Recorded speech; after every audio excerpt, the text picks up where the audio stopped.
السلام علیکم. وعلیکم سلام. خان وروره ښه یې؟ جوړې په خیر یې؟ انجینر صاحب کراري ده؟ خیر و خیرت. په خیر یې؟ طبیعتونه څنګه دي؟ کور کې خیرت ده؟ څنګه دی کروندله؟ کوچنیان لویان؟ څو خوارۍ دي؟ داسې وبوله انجینره چې دغه هلکانو په لاس دي کلي اوبونه یې ورکړي کله یې دغه واښه ماښه نه یې جینې کړي ذاتي په دغو کې اخته یم سره نو زه په دغو باندې ته به راته کښېنې که کور ته ځي کور ته ولاړ شه په ما ډېر ناوخته ده خو په هغه لور به دې یوال ونیسې کور ته ولاړ شه ما له کاره مه باسه کلی دلته کښېنه زه محمد خانه یو دوه خبرې کوو بیا زه ځم ناوخته دی لمر هم په لوېدو دی اوس له وظیفې رالمه که نه ما خو دا وخت زه بېکاره یم لمونځونه لمونځ به ته هم نه یې کړی انشاءالله د لمانځه وخت شته د لمانځه وخت شته تا ته مې وویل چې کور ته ولاړ شه چای وخورې یو د جوړ ناجوړ حال به باندې واخلې عزیز محمد خانه زه بیا د جمعې په ورځ راځم انشاءالله خبرې کوو اوس یو څو خبرې در سره کوم نور ناوخته ده ښه راته وایه ویل مو چې دا لور دې ما زوی ته راکړه ما درته وویل چې د ما لور وخت د زده کړو د زده کړې کوي او سږ کال یې دوم کال د پوهنتون دا چې لاندې لاندې خبرې راته کوه ډېرې مه اوږده دا کار کوم خبرې ته غوږ ونیسه چې موږ انشاءالله واده وکړو دغه زده کړې به ورباندې پوره کړو و نو زه اوس داسې درته وایم هغه پاتې زده کړې ورباندې پوره کړه ځکه یو خو وخت په تېرېدا دی او یو به دې دغه لور ته ما ته خوښې راکړې ده ودې ما زوی ته او که دې په ورول راکړې ده خبرې ته غوږ ونیسه و ښه خبرې خلاصې کړم بیا سیار څه وایې ښه وایه ګوره دغه پرېږده یارې خو دغسې په ځمکه خولې لګوې خبرې ته غوږ ونیسه ښه خبرې داسې لنډې راته وکړه څه دې ویل 2 کاله تیبې ویلی 2 کاله یې پاتې ده دا به د دې ټولنې د دې کلي د دې خلکو لپاره یو فایده وي چې د کور مخې ته یوه دواخانه یوه معاینهخانه ورته کېږدیم د کلي ته به یو ډول خدمت وي او که ته داسې پرېږدې دا ټول عمر به یې تباه سي ماخوارۍ ورباندې کړي دي انجینره ډېر خبرې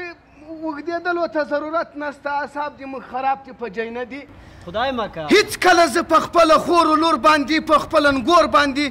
پانتون مانتون نه وایم پانتون د ښځو لپاره نه ده لکه تا داسې شی نه جینې جوړومه ولې په ما څه زه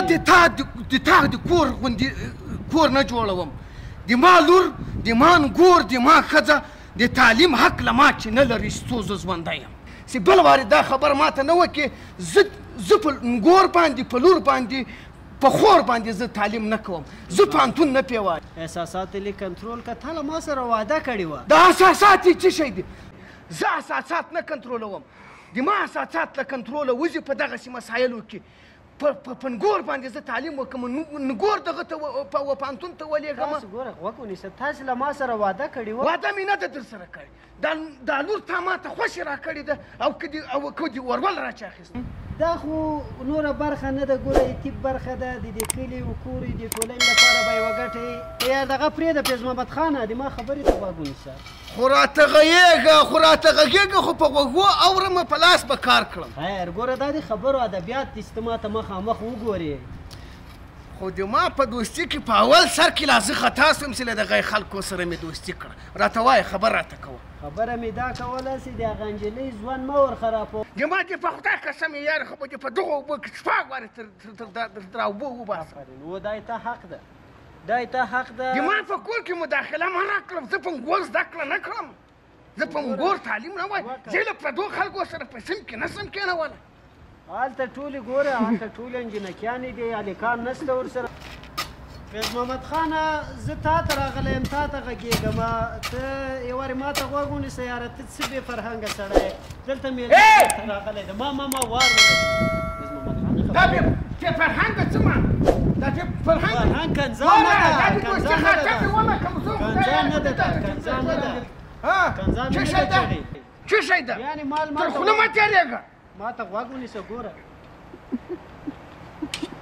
څه خو راته وایه د نجلۍ ژوند خرابېږي د نجلۍ ژوند